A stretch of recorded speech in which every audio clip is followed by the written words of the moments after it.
네, 오늘 나온 리얼미터 정기조사 결과를 보면 국민의힘이 46.5%, 민주당이 39%로 집계됐습니다.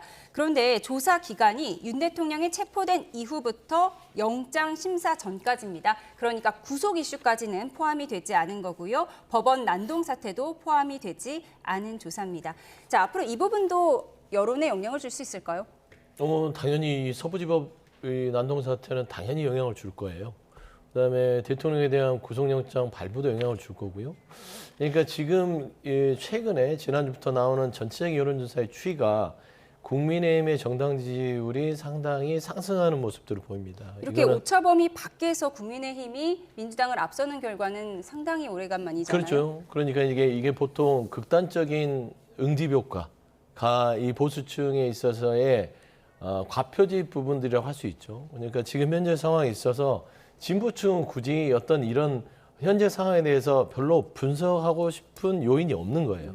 하지만 이 지금 보면은 이렇게 나름대로 격앙돼 있고 법원까지 쳐들어갈 만큼의 적극적인 지지층은 여론조사가 오면 끝까지 답변을 할 수밖에 없고 그런 분들이 많이 표집될 수밖에 없습니다. 그렇기 때문에 그 사람들의 의사가 많이 표현이 되면 당연히 저 정도의 어떤 수치가 나올 수 있다고 보는데 그럼에도 불구하고 민주당의 수치가 크게 변동사항이 없다는 것은 이런 이 탄핵 정국의 상황 속에서 민주당의 어떤 전략적인 선택이 국민적인 눈높이나 중도층의 마음을 견인하고 있나라는 차원에서는 조금 세심한 독해를 통한 전략 수행이 좀 필요하지 않을까라는 부분도 있을 것 같습니다. 리얼미터 정기조사 결과 국민의힘이 민주당을 오차범위 밖에서 앞선다는 결과를 분석해보고 있었는데요. 차기 대선 집권 세력 선호도 조사는 더 의외의 결과가 나왔습니다. 처음으로 집권 여당의 정권 연장 48.6%, 야권에 의한 정권 교체는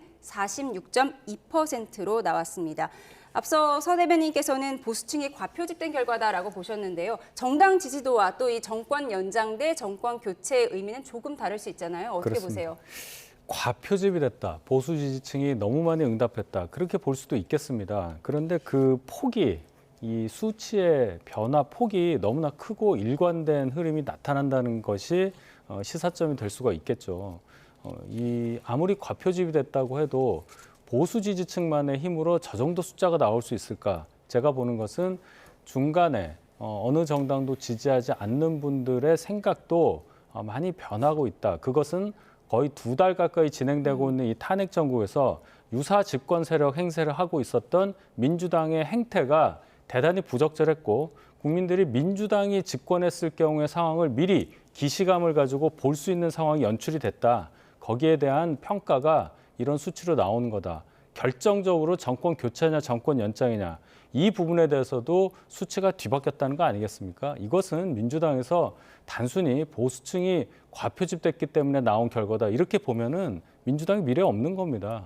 이것을 어떤 식으로든 분석을 잘해서 왜 이런 결과가 나오고 이재명 대표가 4년 넘게 대선 준비만 하고 있는 입장에서 왜 이런 결과가 나왔느냐. 이것을 민주당 지도부에서 정말로 철저하게 비판하고 분석하지 않으면 민주당의 미래가 밝지 않다고 저는 봅니다.